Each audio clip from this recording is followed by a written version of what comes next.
Bonjour à tous et merci d'être avec nous pour ce nouveau webinaire en direct. Aujourd'hui, il a pour thème l'aromathérapie et l'Ayurveda, des produits cosmétiques à l'harmonie et l'équilibre entre le corps et l'esprit, tout un programme. Je suis très heureuse d'être en compagnie de nos deux formatrices, Joanne Gagnon et Maryse Pichet. Je vais les laisser dans quelques secondes se présenter à vous. Mais avant, je voulais juste vous rappeler pourquoi nous sommes tous réunis aujourd'hui, parce que nous avons tous un but commun, c'est-à-dire s'occuper de notre santé le plus naturellement possible, être capable d'être plus autonome dans la gestion de notre santé, que ce soit en mode préventif ou en mode curatif, renforcer notre système immunitaire, fabriquer des produits cosmétiques cocooning ou mieux comprendre l'équilibre entre le corps et l'esprit. On a tous à cœur donc de changer et d'améliorer notre santé le plus naturellement possible. Et c'est pour ça qu'avec Joanne, avec Maryse et avec 14 autres formateurs, nous avons créé l'expérience Natura. C'est un coffret de 19 formations en ligne, toutes préenregistrées. Vous avez 1 an pour les suivre, donc c'est amplement assez. Et puis, ça sera en vente dès la semaine prochaine, le 7 octobre, pendant 3 semaines. Mais vous aurez bien sûr 1 an pour les suivre. Et Joanne et Maryse ont offert dans le coffret de superbes formations dont on va un peu parler pendant ce webinaire. Le coffret sera en vente à 187 $ ou 127 € pour nos amis européens. Donc, c'est vraiment pas grand-chose pour une valeur de à peu près 3 000 $. Donc, même si vous achetiez qu'une seule ou deux formations à l'individuel, ce sera toujours plus gagnant de l'acheter en coffret. Et au moins, vous pourrez découvrir 19 formations, 16 formateurs canadiens, français et belges. Et belges, exactement. Alors, sans plus tarder, je vais me tourner vers toi, Joanne. Joanne Gagnon, tu es naturopathe, aromathérapeute et conseillère agréée en fleurs de bac et bien sûr fondatrice de l'Académie Joannescence. Alors, j'aimerais, Joanne, que tu nous expliques un peu comment tu es arrivée dans l'univers de la santé au naturel. Et bonjour tout le monde. En commençant, je suis très contente d'être avec vous aujourd'hui. En fait, moi, j'ai commencé surtout à fabriquer mes crèmes pour moi-même. Puis, en fait, j'avais des problématiques de la peau. J'avais des taches dans le visage, j'avais la peau qui tirait, tout ça. J'avais de la coprose rosacée. Puis, j'ai commencé à faire les crèmes pour moi, ce qui a été vraiment de très bons résultats. Puis ensuite, pendant que j'ai fait mes crèmes et mes cours, en fait, j'avais entendu que l'aromathérapie pouvait soigner aussi l'acné. Et comme c'était un grand problème, une grande problématique pour mon fils, qui avait à partir de 12 ans, il avait déjà commencé, puis à 16 ans, ça avait dérapé, comme on dirait. Alors, j'ai fait ma formation en aromathérapie, puis c'est là que j'ai pu voir les résultats, à quel point ils ont été incroyables. Et je me suis trouvée avec le temps à attirer justement de la clientèle qui avait des problématiques de la peau, comme en fait tout ce que moi-même j'avais eu, couperose, les taches dans le visage, l'acné de mon fils. Alors, c'est là que j'ai vu à quel point de fabriquer nos produits, ça pouvait vraiment nous amener des résultats assez surprenants. Puis aussi, j'ai réalisé avec le temps pourquoi que, en fait, les produits que je me procurais me faisaient pas grand bien. En fait, c'était surtout pour les conservateurs qui étaient dedans, les matières perturbateurs endocriniens, tout ça. Donc, quand j'ai pris conscience de ça, bien, là, j'ai tombé un peu dans le mode de l'éducation des gens pour faire des conférences, de dire aux gens qu'est-ce qu'il y a, parce qu'étant donné que tout ce qui est appliqué sur le corps, on s'en nourrit, alors on s'intoxifie tranquillement sans trop le savoir. Puis, c'est ça. Fait que c'est devenu finalement avec le temps, j'ai fabriqué des produits pour les gens. Puis ensuite, on m'a demandé à montrer comment les fabriquer, ce que j'aime beaucoup faire d'ailleurs. Alors, au début, il y a eu la Joannescence comme telle, qui est les produits, qui est vraiment une entreprise. Et ensuite, j'ai fait l'Académie Joannescence, vraiment pour venir aider les gens à fabriquer eux-mêmes leurs produits. Parce que dans le fond, je crois que tout le monde a droit à la santé, au bien-être. Et fabriquer ces produits, ben, c'est une activité aussi. C'est quelque chose qui peut être fait en groupe. Alors voilà, ben, j'adore ça. Fait que je vais continuer un petit peu plus tard. Exactement, et c'est donc la deuxième année que tu es avec nous pour l'expérience Natura et les formations que tu offrais l'année dernière et que tu offres cette année sont tournées dans ton laboratoire. Alors, c'est très, très ludique, très intéressant à suivre. Je Merci. me tourne vers toi, Maryse. Tu es thérapeute et conférencière en Ayurveda. Alors déjà, j'ai envie de te demander qu'est-ce que ça signifie l'Ayurveda et pourquoi tu t'es intéressée à cette approche? Oui, on me pose souvent cette question. Ayurveda, c'est quand même un mot assez récent qu'on utilise ici au Québec. Je pense qu'en Europe, c'est déjà peut-être un peu plus discuté et enseigné dans certaines écoles. C'est un mot en sanskrit, en fait, comme le yoga, qui veut dire la science de la vie. Donc, comment apprendre à vivre pour rester en santé le plus longtemps possible. Donc, c'est un peu la branche médicale du yoga. Le yoga, c'est très vaste. Et l'Ayurveda, ça vient compléter.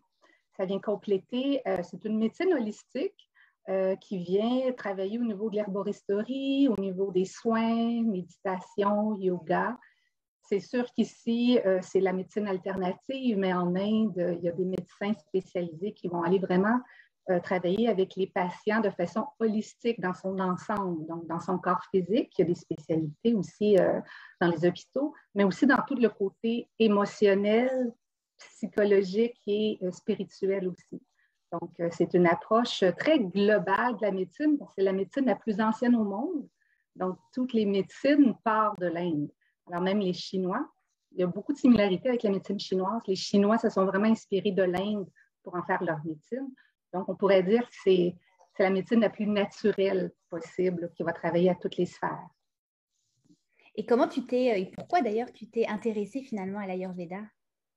Oui, bien moi, je suis massothérapeute depuis plus de 25 ans maintenant et mon approche était le shiatsu. Puis le shiatsu, on va travailler sur les causes. On ne travaille pas simplement sur les symptômes. Puis je voulais aller travailler plus loin que juste sur le corps physique. Je voulais travailler justement sur des cas qui se répétaient auprès de ma clientèle, aller voir, bon, est-ce qu'il y a une cause émotionnelle, est-ce qu'il y a une cause énergétique, est-ce qu'il y a une cause alimentaire. Donc, pour moi, l'Ayurveda, je ne connaissais pas du tout. Je suis tombée en 2011 sur un livre. Bon, il n'y a pas de hasard, je me dis, là, mais je cherchais une bonne lecture. Je suis tombée sur l'Ayurveda, puis ça m'a beaucoup inspirée. Et j'ai ajouté par la suite avec les clients vraiment une approche très différente. Mais ce qu'on apprend, ce qu'on enseigne, c'est souvent ce qu'on a le plus de besoin pour soi aussi. Donc, ça m'a beaucoup aidé moi-même à différents événements dans ma vie, là, que ça m'a interpellée au niveau de la méditation principalement. Puis comme j'étais massothérapeute, ben, je me suis spécialisée vraiment dans les soins, apporter du bien dans les soins, dans les produits, puis se recentrer parce que la vie, c'est comme ça. Hein? Il y a des hauts, il y a des bas, il n'y a rien. En fait, tout est déséquilibre. L'Ayurveda, ce que ça nous enseigne, c'est de revenir dans notre équilibre à chaque jour. Donc, c'est vraiment, moi, ça m'a apporté beaucoup, beaucoup de bien-être pour chaque événement que j'ai vécu dans ma vie. Génial. Alors, on en rediscutera évidemment un petit peu plus tard, mais on voit déjà comment toutes les deux, vous êtes très complémentaires, puisque l'Ayurveda fait appel, comme tu l'as dit, à l'herboristerie, la naturopathie, l'aromathérapie. Alors, justement, Joanne, quelle est, toi, ta définition de l'aromathérapie? En fait, moi, l'aromathérapie, comme je la connais, c'est certain que c'est thérapeutique la plupart du temps. Tu sais, pour moi, comment je l'utilise aussi, c'est vraiment un concentré des plantes. Il faut apprendre à les connaître, il faut apprendre à les apprivoiser aussi, une goutte à la fois, justement, ce que je dis souvent. C'est une puissance incroyable. Je l'ai vu pour toutes les fabrications que j'ai faites. C'est aussi un beau côté énergétique que j'aime énormément des huiles essentielles. On pourrait prendre une huile essentielle, exemple, qui va être parfaite pour, je dirais, mettons le romarin verbanone parce que j'ai ça en tête, pour l'acné, exemple, mais en côté énergétique, il va être extraordinaire aussi pour la confiance en soi. Fait que comme on sait qu'un adolescent qui a de l'acné, ben moi, c'est sûr qu'automatiquement, j'essaie d'aller chercher tout ce que l'huile essentielle peut apporter. C'est comme ça que je vais la choisir plus. Alors, c'est extrêmement puissant. Mon amour des huiles essentielles, il est très, très, très loin parce que c'est ma grand-mère qui m'a fait aimer ça parce que c'était la lavande. C'était l'huile essentielle qu'on connaissait le plus. C'est la première, on dirait, qu'on a connue.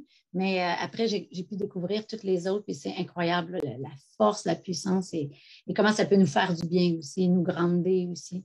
On peut tout faire. On peut même faire des parfums avec les huiles essentielles. Exactement. Alors justement, on fait également donc, des produits de soins cosmétiques avec les huiles essentielles. Alors toi, tu vas offrir dans l'expérience naturelle la formation soins DS. Alors déjà, pourquoi ce nom? Oh, parce que, en fait, je me suis rendu compte, en fait, comme Marie disait tantôt, on fait souvent quelque chose que nous-mêmes, on a besoin. Et très, très occupées, les femmes, en général, prennent plus soin de tous les personnes qui sont autour, puis on s'oublie souvent. Fait que j'ai décidé de me placer en tant que moi-même, en tant que déesse, un jour, pour me faire du bien, pour prendre soin de moi, pour prendre soin de ma peau. Puis,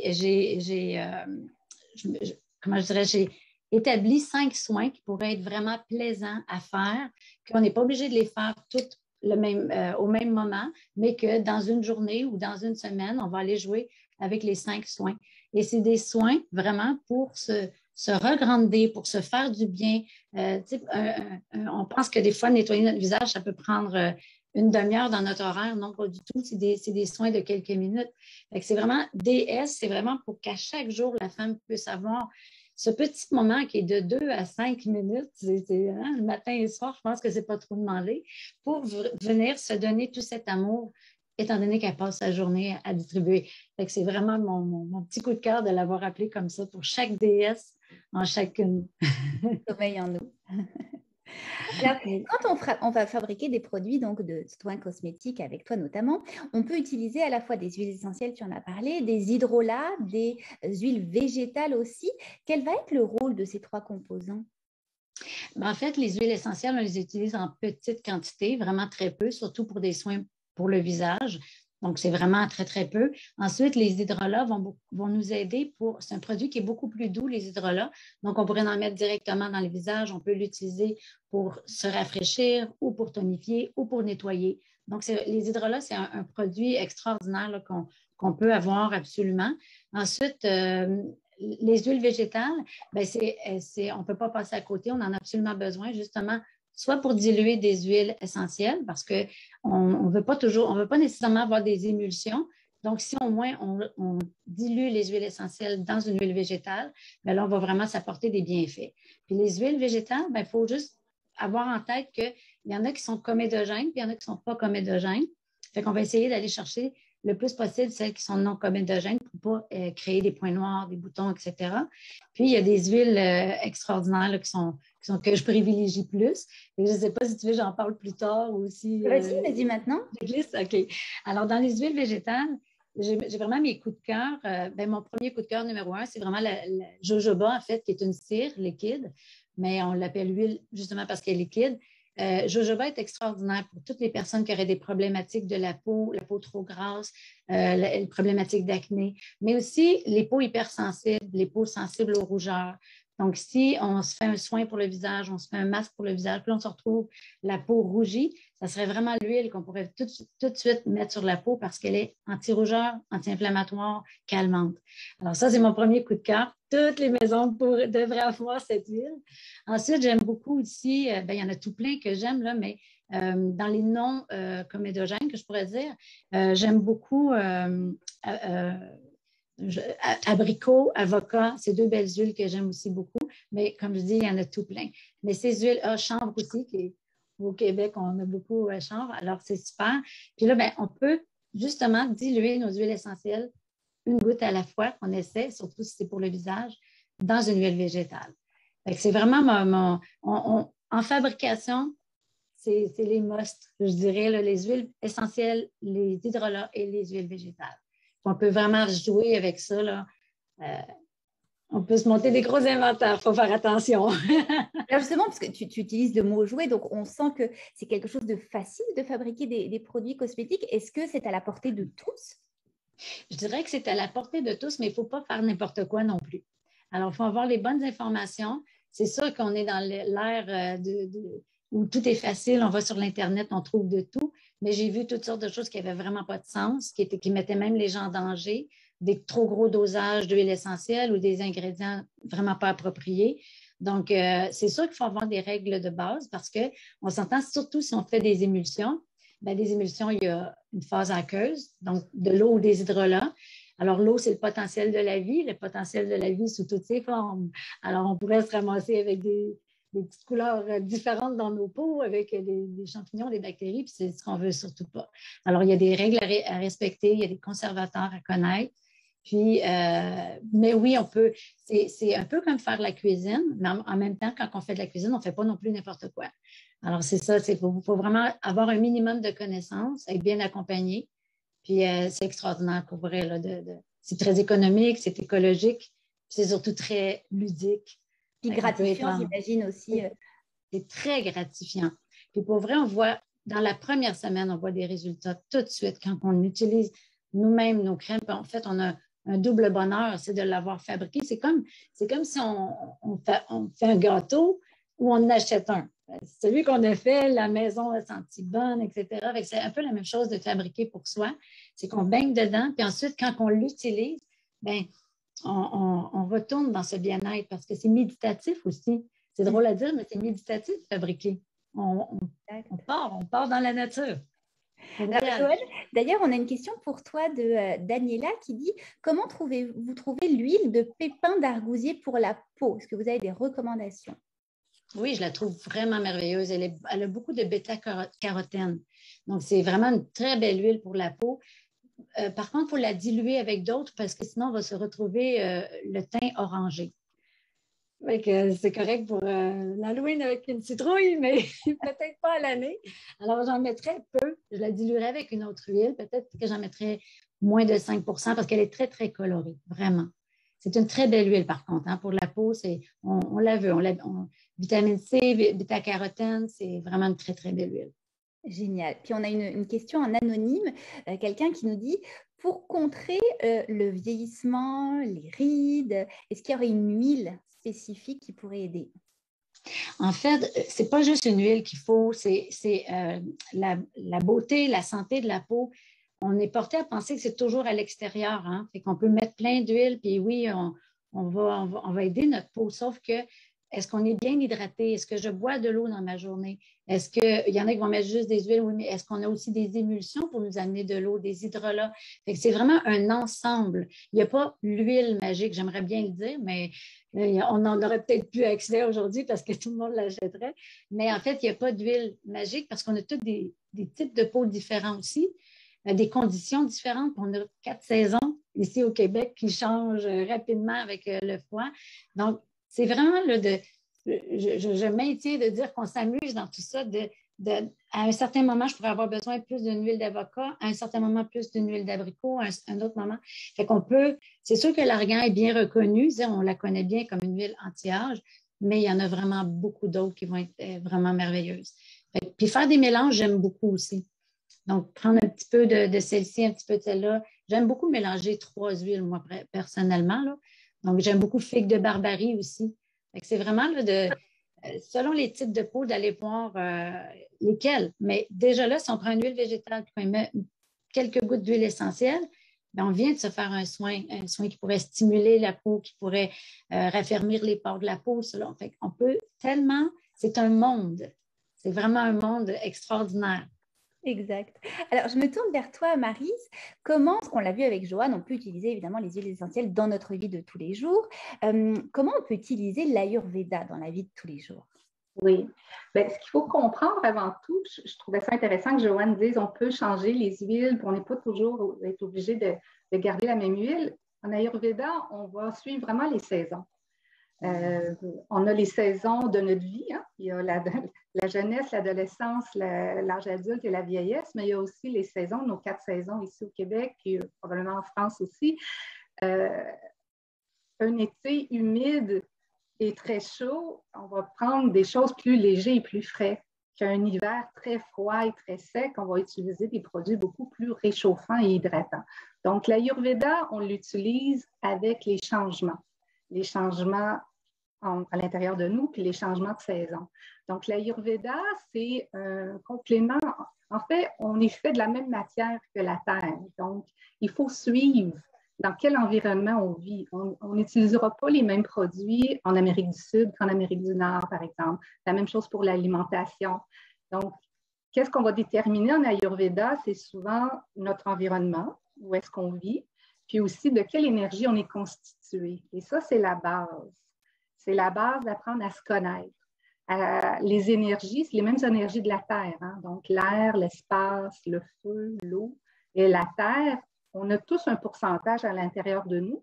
Puis, selon notre génétique, ce que nos parents nous ont donné en héritage, on va avoir un pourcentage différent d'une personne à l'autre.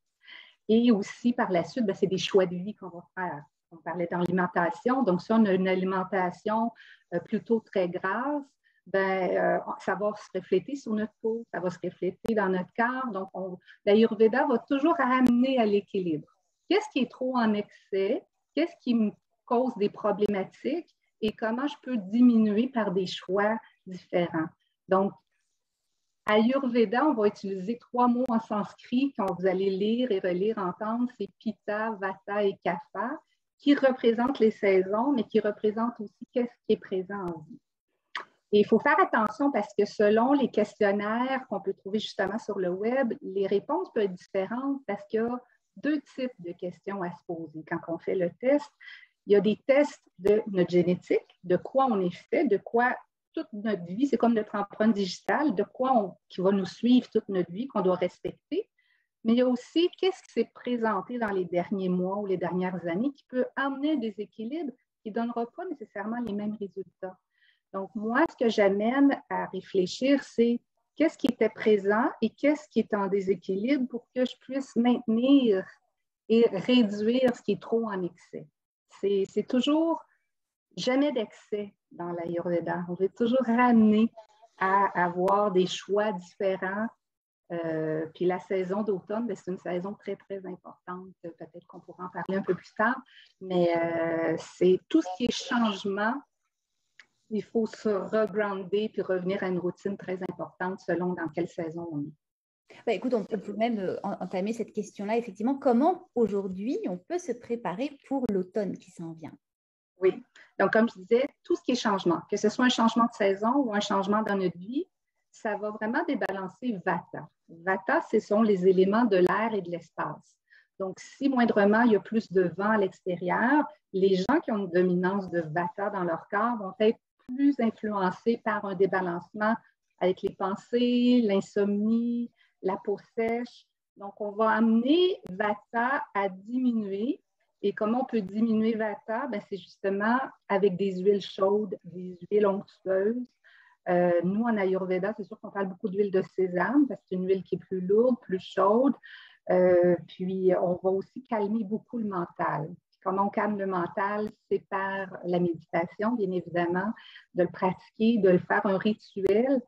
Et souvent, dans l'espace, quand il y a trop d'idées, on est moins dans la routine. On va intégrer, on ne se couchera pas aux mêmes heures, on ne mangera pas aux mêmes heures, on va oublier, on va être plus dans je veux être dans la liberté. Mais à l'automne, ce que je pourrais conseiller, c'est revenir à une routine.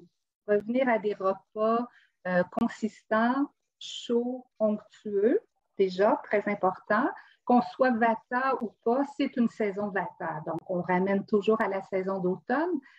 Intégrer la méditation et ajouter peut-être des épices réchauffantes parce que si le feu digestif n'est pas assez fort, c'est que peu importe si on mange bio, qu'on mange bien, notre assimilation des nutriments ne se fera pas de la même façon. Donc, je pourrais conseiller aux gens qui ont tendance à manger beaucoup cru, qui ont beaucoup de vitamines, minéraux, mais si le feu digestif ne permet pas d'assimiler, alors il n'y aura pas la qualité désirée.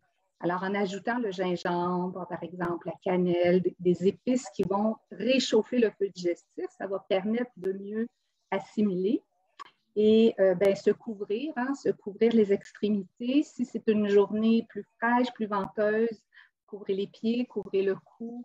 Ce sont des choses, c'est ce que j'enseigne le plus, c'est de prendre les rituels petit peu par petit peu et quand on intègre tranquillement, on voit une différence. Parce que plus qu'on est dans le débalancement, plus qu'on va avoir tendance à faire des choix qui ne sont pas nécessairement les bons choix. Et quand on revient à l'équilibre, notre instinct va nous amener vers les bonnes choses. Donc, c'est un peu l'être humain est un peu paresseux pour ça, c'est qu'il va toujours avoir tendance à aller vers des choses qui ne leur font pas toujours de bien.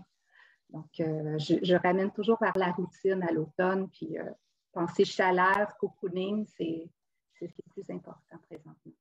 Ah, super intéressant. Et on a d'ailleurs une question pour toi, Maryse. Quelqu'un qui nous demande comment utiliser l'huile de sésame en tant qu'huile chaude. En fait, déjà, l'huile de sésame, c'est une huile qui réchauffe le corps. Moi, c'est sûr qu'en soins, par exemple, ou en rituel d'automassage, l'auto-abhyanga, je le mets dans un bain-marie. Donc, je prends la quantité d'huile que j'ai besoin, je le mets dans un bain-marie, puis j'utilise simplement la portion, que ce soit sur les jambes, le bas du dos, le cou. L'huile de sésame, elle a déjà des propriétés anti-inflammatoires, réchauffantes, onctueuses. Donc, puis dans mes massages, ben, c'est sûr qu'évidemment, j'ajoute aussi des macérations, des huiles essentielles réchauffantes. Puis je masse le corps en entier avec l'huile de sésame déjà réchauffée. Moi, c'est sûr qu'en massothérapie, on a des contenants qui gardent au chaud tout le long du massage. Et un soin très, très important aussi, si vous avez l'envie d'essayer des soins ayurvédiques, c'est le soin Shirodhara, qui est l'huile de sésame qu'on laisse couler sur le front. Souvent, on va le voir sur le troisième œil, mais le but, c'est d'alterner entre le cerveau droit et le cerveau gauche pour amener vraiment un calme et qui va aider beaucoup à l'insomnie puis diminuer les pensées. C'est sûr que l'huile de sésame, ben, pour le cheveu aussi, réchauffer le crâne, calmer toute l'anxiété, c'est un soin recommandé pour l'automne. Ah, génial. Alors, pendant qu'on est dans ce genre de soins, qu'est-ce que tu pourrais conseiller, par exemple, pour calmer le stress qu'on a tous vécu depuis les 18 derniers mois? Est-ce qu'il y aurait quelque chose qui pourrait être intéressant et facile? Ben, c'est sûr que mon rituel à moi, c'est la méditation, toujours à la même heure. Pour moi, le matin, ça fonctionne plus ou moins parce que je suis très créative le matin. C'est de faire des essais. À quel moment dans une journée que j'en ai plus de besoin que je suis capable de me déposer? Pour moi, c'est l'après-midi. Je prends 15 minutes l'après-midi. C'est à ce moment-là où est-ce que le 15 minutes de méditation va remplacer souvent 1 heure ou 2 heures de sieste. Mais c'est à ce moment-là que je vais me recharger, que je vais faire le vide, si je peux utiliser ce mot. Puis après ça, je suis prête à repartir ma journée. Mais ça va toujours se faire avec des huiles essentielles. Les huiles essentielles que je vais choisir, c'est sûr que Joanne pourrait en parler un peu plus longuement, mais les huiles, encore là, les huiles essentielles vont être choisies selon nos besoins. Donc, pour Vata, il faut du calme. Donc, s'il y a un débalancement d'idées, de stress, d'anxiété, il faut ramener des huiles essentielles qui sont très calmantes. Donc, c'est sûr que la lavande, ça reste dans les tops, mais il y en a plein d'autres. Puis, moi, j'aime beaucoup l'orange aussi, qui va travailler au niveau de mon bonheur aussi, d'emmener pas juste du calme mental, mais une joie de vivre aussi qui peut être... Il faut faire des essais aussi, hein, voir qu'est-ce qui nous parle le plus, qu'est-ce qui m'apaise le plus, parce que la mémoire olfactive, on le sait, hein, c'est la plus ancienne mémoire qui garde dans le temps. Moi, je sais que si je rentre à un endroit et je sens l'eucalyptus, ça me rappelle les spas, donc les centres de thalassothérapie. Donc, c'est quelque chose, c'est un rituel, en fait, que je pourrais conseiller, de se mettre à l'horaire un rituel de 15 minutes par jour pour revenir au moment présent. Ah, super intéressant. Joanne, est-ce que tu veux également nous faire part peut-être de quelques huiles essentielles qui pourraient aider pour abaisser le stress? Oui, d'ailleurs, j'aime beaucoup le mélange des deux huiles essentielles que Maryse vient de dire, orange et lavande ensemble. C'est vraiment, vraiment un très beau mélange. On peut le mettre en diffuseur, mais moi, personnellement, je l'ai fait comme un soin, un beurre pour les pieds. C'est drôle à dire, mais on absorbe rapidement par les pieds. Puis souvent, l'hiver, on a les pieds crevassés. Donc, de mettre un beurre comme ça avec, on peut prendre juste du karité, mettre un peu de lavande, un peu d'orange, puis on masse nos pieds. Puis c'est sûr qu'on fait un très beau sommeil. Puis l'orange, particulièrement, je l'aime aussi parce qu'elle ne va pas non plus exciter, mais elle va amener aussi l'énergie qu'il faut pour pouvoir s'endormir. Parce que des fois, on est tellement fatigué qu'on n'arrive même pas à s'endormir. On est comme tout le temps. Avec l'orange vient vraiment... Il y a les petits grains aussi, les oranges, mandarines, tout ça, c'est vraiment bien. C'est pas tout le monde qui aime. Puis la lavande n'est pas calmante pour tout le monde non plus. C'est pour ça que si on la joint avec l'orange, on a plus une bonne chance à ce moment-là. Mais en tout cas, ça serait celle-ci. J'aime beaucoup à ce temps-ci. Je ne sais pas pourquoi, mais je trouve qu'elle est calmante aussi, mais malgré qu'elle est surtout antivirale, antibactérienne, c'est le Ravinzara. Je l'aime vraiment énormément. Elle aide beaucoup pour le côté respiratoire.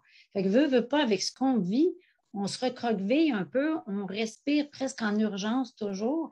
Fait que de venir dégager nos voies respiratoires, je trouve que déjà, ça nous aide à bien respirer, puis déjà, ça nous aide à reprendre de l'énergie.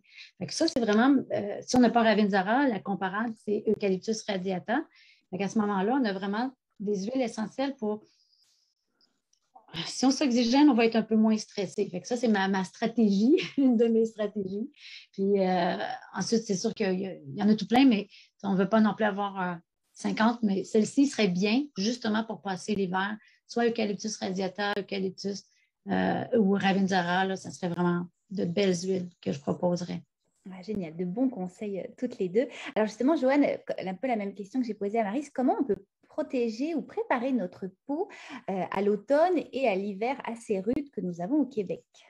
C'est certain qu'il y a des soins qui sont bien de faire parce que là, on va tomber vraiment justement là, dans les périodes où les fenêtres vont être fermées, où on peut avoir l'impression que la peau elle est plus sèche, tout ça. Donc, faire des exfoliants doux, c'est extraordinaire faire ça de temps en temps, libérer les peaux mortes dans le visage. Fait que ça peut être très, très simple. Ça peut être avec de l'avoine moulue. Hein, tout le monde, on peut tout simplement prendre les flocons d'avoine, les moudre dans un moulin à café et mélanger ça dans notre lait nettoyant qu'on a déjà ou dans notre nettoyant visage. Puis à ce moment-là, on peut le faire une fois par semaine sans problème parce que c'est tellement doux. Alors ça va venir aider que quand on va mettre nos crèmes ou nos huiles, ils vont beaucoup mieux être absorbés par la peau. Sinon, on est comme en train de tout le temps mettre une crème par-dessus un sérum, par-dessus un élixir. Puis finalement, on est multicouche. Puis avec tout ça, on a des cellules à la surface de la peau qui ne permettent pas justement de bien hydrater. Alors, des bonnes huiles, des bons produits, c'est extraordinaire. Puis, justement, faire des masques pour le visage pour reminéraliser aussi. Moi, j'aime bien faire les masques à l'argile, mais quand on se retrouve justement qu'on sent que notre peau est déshydratée, sèche, on n'y pense pas, mais dans notre garde-manger, on a du miel. Puis le miel, c'est un masque extraordinaire pour l'hydratation de la peau et c'est antibactérien aussi. Donc, il y a toutes sortes de petits trucs comme ça. Fait que surtout venir supporter notre peau dans cette période qu'on va avoir, où il va y avoir du vent, du froid et du chauffage. Fait qu'on veut vraiment venir garder l'hydratation de la peau. Ah, génial. On a d'ailleurs une petite question pour toi, Joanne. Est-ce que tu peux nous épeler l'huile de radiosa dont tu parlais tout à l'heure avec l'eucalyptus? Ravintsara. Ravintsara. Ravintsara.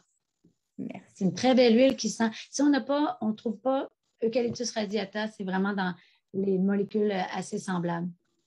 Génial. Alors, avec toi, Joanne, on va apprendre à fabriquer 5 soins avec des textures toutes différentes. Hein. On a un lait, une bruine, un sérum, une crème, un élixir. Est-ce qu'il y a des textures qui sont plus faciles que d'autres à fabriquer?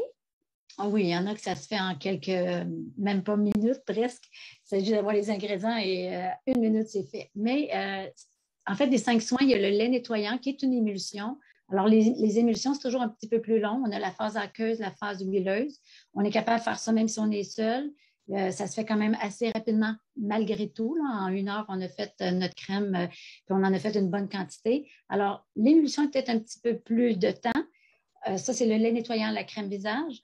Ensuite, on a le sérum, qui est une petite émulsion beaucoup plus simple, mais l'élixir comme tel, en fait, la différence entre un sérum et un élixir, le sérum va rester que c'est une émulsion quand même qui va avoir une phase aqueuse, une phase huileuse, tandis que l'élixir, pour moi, c'est que des huiles et des huiles essentielles. J'ai fait la différence parce qu'on devient toujours un peu mêlé. C'est quoi l'élixir? C'est quoi?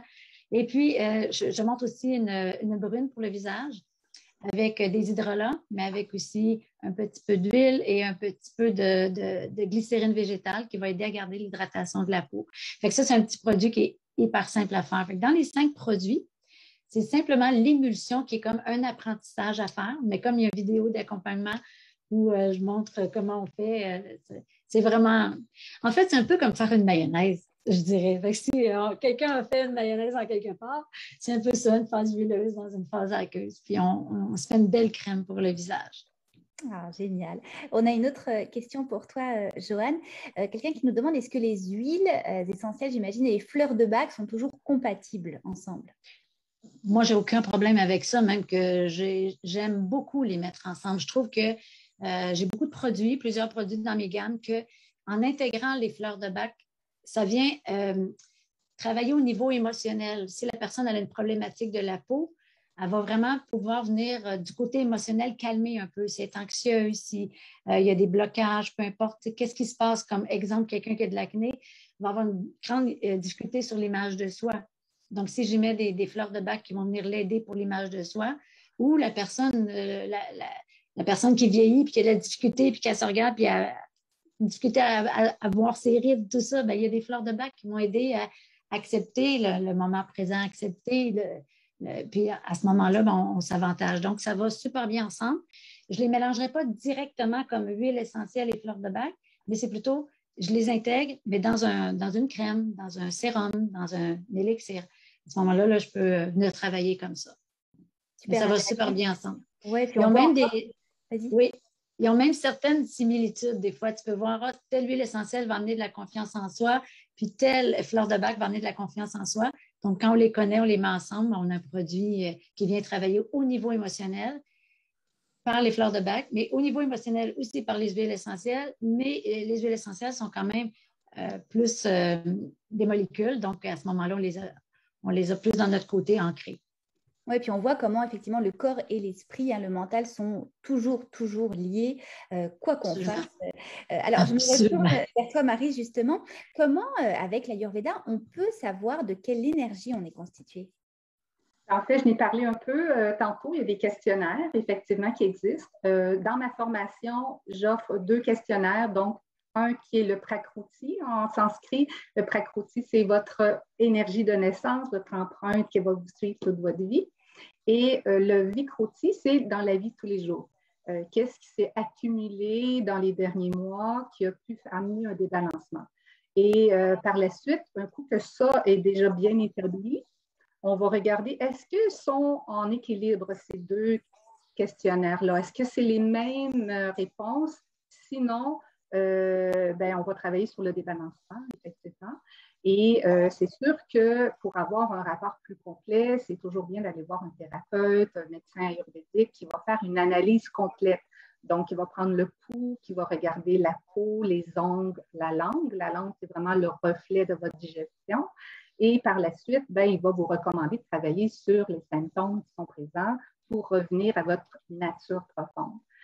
Dans la formation, moi, je prends vraiment chaque dosha, Vata, Pitta, Kapha, pour amener des suggestions.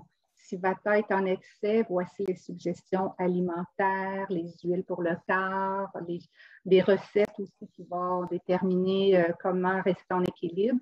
La même chose pour Pitta, la même chose pour Kapha. Donc, c'est vraiment de prendre conscience parce que même dans une journée, il peut y avoir, je peux me lever le matin très vata et dans l'après-midi, oups, le pitta va monter, le feu va monter et je vais devenir plus irritable, moins patiente. C'est d'être à l'écoute. Qu'est-ce qui est présent et qu'est-ce que je peux utiliser comme outil pour diminuer ce qui est encore une fois en excès. Génial. Puis tu fais bien de rappeler effectivement que dans ta formation, il y a 2 questionnaires. Comme tu l'as dit, on trouve beaucoup de questionnaires sur Internet, mais on ne sait jamais s'ils sont viables ou pas, si les informations sont erronées ou exactes. Un peu la même chose pour toi, Joanne. On peut trouver évidemment beaucoup de choses sur Internet, mais rien ne vaut la qualité des formations des formateurs. Et c'est pour cette raison qu'on vous a choisi aussi pour être dans l'expérience Natura, parce qu'on voulait vraiment de vrais enseignements fiables. Alors justement, toi, Maryse, dans l'expérience Natura, tu offres la formation S'initier à l'Ayurveda, sciences de la vie. Est-ce que tu peux nous dire en quelques mots, même si on l'a bien compris durant tout ce webinaire, comment les gens vont pouvoir l'appliquer facilement et rapidement dans leur vie de tous les jours? Donc oui, en fait, c'est d'apprendre à se connaître, la première des choses. Ensuite, de mettre en application les suggestions des rituels qui sont quand même très simples, mais de les mettre en application jour après jour et par la suite d'aller chercher ce qu'on a besoin. Si c'est au niveau de la méditation, il y a des un enregistrement audio justement pour le mental ou l'insomnie. Il y a des recettes qu'on peut imprimer, qu'on peut aussi faire sous forme de détox. On veut faire 3 semaines de détox, c'est-à-dire je fais un reset de ma digestion pour mieux repartir par la suite. Donc, c'est vraiment pour tout le monde, cette formation-là. Au tout départ, je l'avais écrit pour les massothérapeutes, les naturopathes, les herboristes, les professeurs de yoga, mais par la suite, je me suis rendu compte que tout le monde devrait l'appliquer dans sa vie. Tout le monde a besoin de santé, tout le monde a besoin d'en savoir davantage pour retrouver ses propres outils. Donc, c'est vraiment pour utiliser à la maison, puis prendre les connaissances pour soi, puis s'en aller vers la santé de plus en plus. Et être autonome, c'est vraiment… Autonome, c'est ça.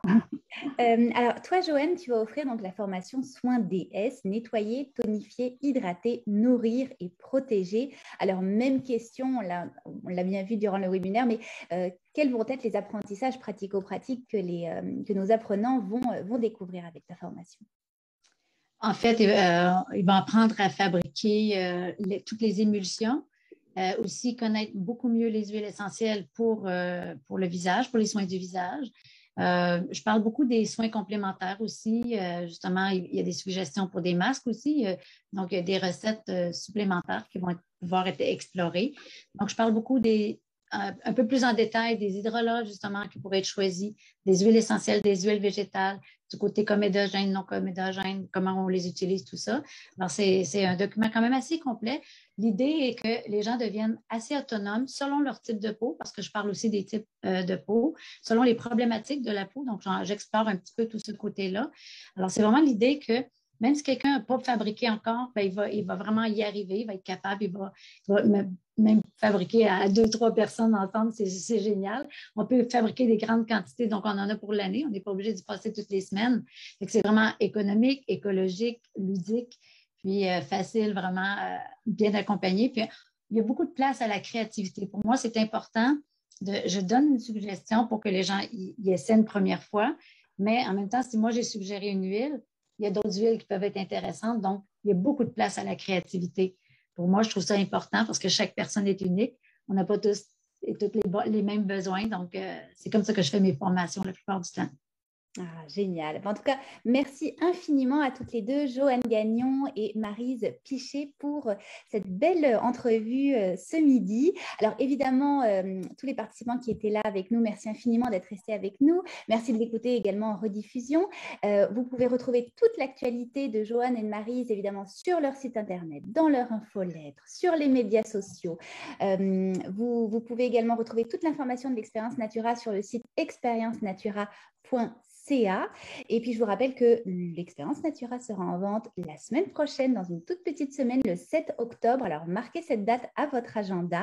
C'est un coffret donc, de 19 formations en ligne, toutes préenregistrées. Vous avez 1 an pour toutes les suivre. Ce sera au coût de 187 $ ou 127 € pour une valeur inestimable quasiment. Donc, ça vaut vraiment la peine de vous faire ce beau cadeau-là pour votre santé et de vivre plus naturellement.